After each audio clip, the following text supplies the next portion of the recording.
आंतरराष्ट्रीय मराठी चित्रपट महोत्सवाच्या तारखा जाहीर 21 ते 24 एप्रिलच्या दरम्यान मुंबईत होणार महोत्सव।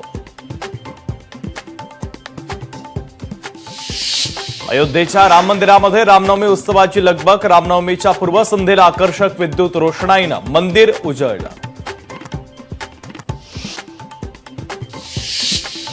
महाराष्ट्रातील पहिल्या बागेश्वर बालाजी सनातन मठ मंदिर भिवंडीमध्ये मठ लोकार्पणासह बागेश्वर धाम मठाधिपती पंडित धीरेंद्र शास्त्री महाराज यांच्या भागवत कथाचा देखील आयोजन।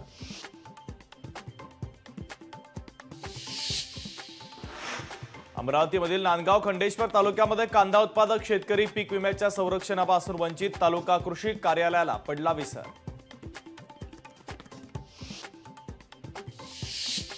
अंजली दमानी यांच्याकडून प्रस्तावित जालना नांदेड समृद्धी महामार्गाची पाहणीच्या वेळी शेतकरी देखील उपस्थित।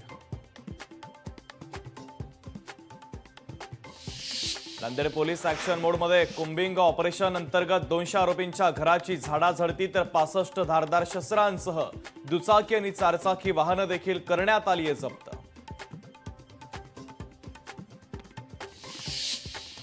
गृहराज्यमंत्री योगेश कदम आज बीडच्या दौऱ्यावर। मस्साजोग येथील संतोष देशमुखांच्या कुटुंबियांची घेणार भेट।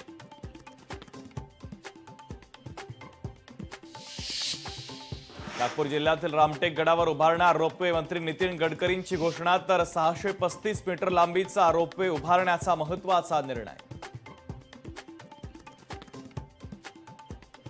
सर्व भौतिक सुविधांसह शाळांचं जिओ टॅगिंग करण्याचे देवेंद्र फडणवीसांचे निर्देश। तर फडणवीसांची 22 विभागांची 100 दिवस आराखडा आढावा बैठक संपन्न। सिंगापूरच्या धर्तीवर महाराष्ट्रामध्ये उभारणार जागतिक कौशल्य केंद्र। कौशल्य विकास मंत्री मंगल प्रभात लोढांची घोषणा तर सिंगापूरच्या वाणिज्य दूतांसोबत लोढांची चर्चा।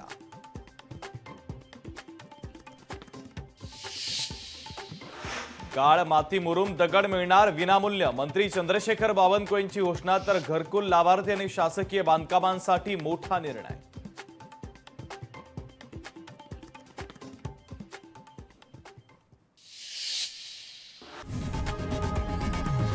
लोकशाही मराठी ऐका, पहा, जागरूक रहा।